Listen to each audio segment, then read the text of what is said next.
কে যেন জিজ্ঞেস করলো আমাকে? হ্যাঁ, আমি নুন দিয়ে পান্তা খেয়েছি কিনা? আরে আমি জেলের ছেলে, আমার নিঃশ্বাসে প্রশ্বাসে নুন রয়েছে। স্যার, 1 কেজি টমেটোর দাম কত জানেন?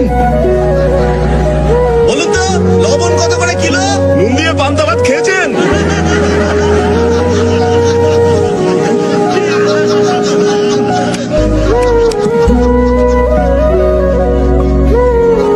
আজ আপনাদের কথা শুনে খুব লজ্জাই করছে আমার। সত্যি কথা বলতে 1 কিলো টমেটোর দাম আমি জানি না। টমেটোর দাম জানে না, নেতা হতে এসেছেন? এই স্যারকে টমেটোটা চিনিয়ে দে না। স্যার, একবার এই টমেটোটা দেখে নিন। আরে এই ছে।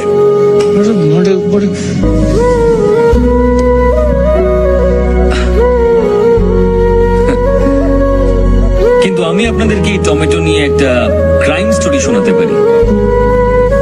বিশ্বের মাত্র 7টা দেশে টমেটো চাষ হলেও সব দেশেই টমেটো সস খাওয়া হয়। আমাদের দেশে চাষ করা টমেটোর ডিমান্ড সারা বিশ্ব জুড়ে রয়েছে।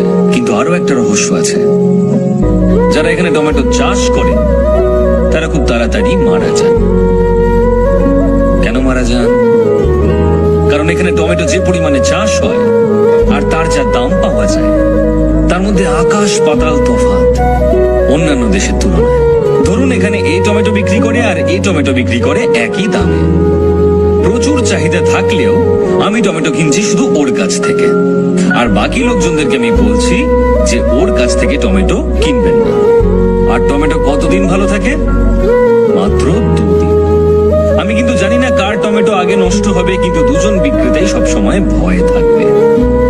তখন আমি সেই সস কোম্পানিকে সমস্ত টমেটো বিক্রি করে দেব প্রচুর পরিমাণ লাভ রেখে, যেটা আমি কম দামে কিনেছিলাম।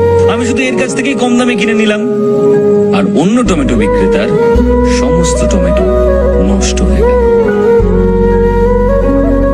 পৃথিবীর সমস্ত দেশে লোকজন টমেটো সস দিয়ে খাবার আনন্দ করে খান, কিন্তু আমার দেশের টমেটো বিক্রেতা না খেতে পেয়ে মারা যান।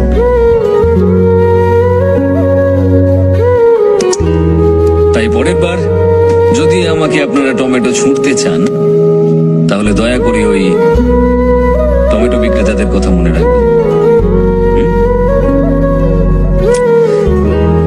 কি হলো? আপনারা সবাই চুপ কেন? কারোর কিছু বলার থাকলে বলতে পারেন। স্যার, আমার একটা প্রশ্ন আছে। হ্যাঁ, বলুন না। আমরা কেউ এখানে ভোট দেওয়ার সময় যাই না, জানি যে ওটা জালি ভোট হয়ে যাবে, কিন্তু আপনি একটা ভোটের জন্য